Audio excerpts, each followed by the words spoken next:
Estaría diciendo la importancia de tener estos espacios de reflexión colectiva donde se conjunte lo que se está haciendo desde la Cámara de Senadores, desde el Poder Legislativo, desde la agenda pública, con lo que tenemos también acumulado de la investigación sobre migración. Y yo empezaría diciendo que creo que la invitación al foro que tuvimos el día de hoy va en el sentido de pasar de la emergencia, de la urgencia, de la discusión en la que se han concentrado la mayor parte de los medios, a empezar a ver de manera más razonada y planeada qué es lo que podemos hacer, no solo por la emergencia en sí mismo, sino como se vio en el foro en el día de hoy y como ya mencionó el senador Rios Peter, porque también nos abre la oportunidad de discutir y de buscar cómo aprovechar más aspectos que tienen que ver con la historia de la migración entre México y Estados Unidos. El retorno de mexicanos al país no es nuevo, es tan viejo como es la migración mexicana hacia Estados Unidos. Hemos tenido otros momentos y otros periodos de emergencia, en los 30, después de la crisis del 29, a mediados de los 50. Lo que tenemos que pensar ahora es cómo enfrentar la urgencia de este retorno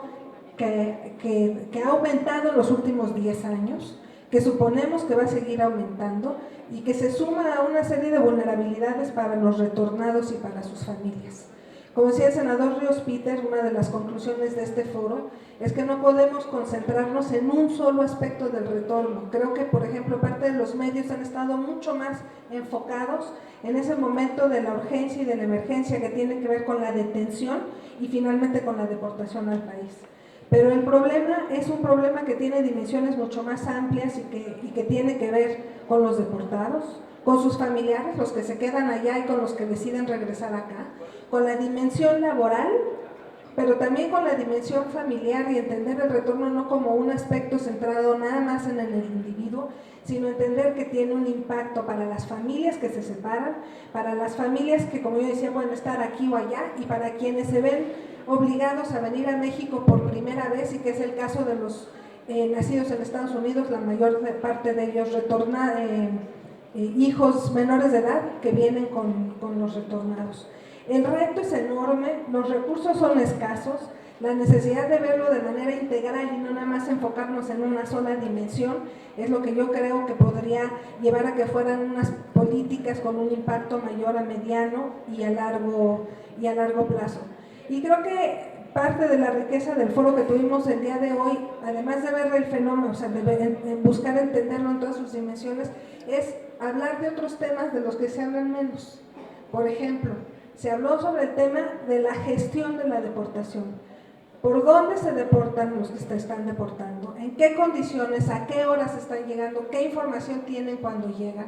Todos esos elementos en los cuales había acuerdos binacionales de gobierno federal a federal hace más de 10 años y que se suspendieron, son aspectos en los que tenemos que estarnos concentrando. Temas como la protección de las familias, el caso de los menores que se quedan en los Estados Unidos cuando sus padres son deportados y cómo el interés superior del niño tendría que estar guiando el acuerdo entre países para atender el fenómeno de los menores que se ven separados de los padres. Son temas que no estamos atendiendo y que también debemos estar pensando. Y finalmente cierro diciendo que una de las lecciones que nosotros tuvimos en un foro anterior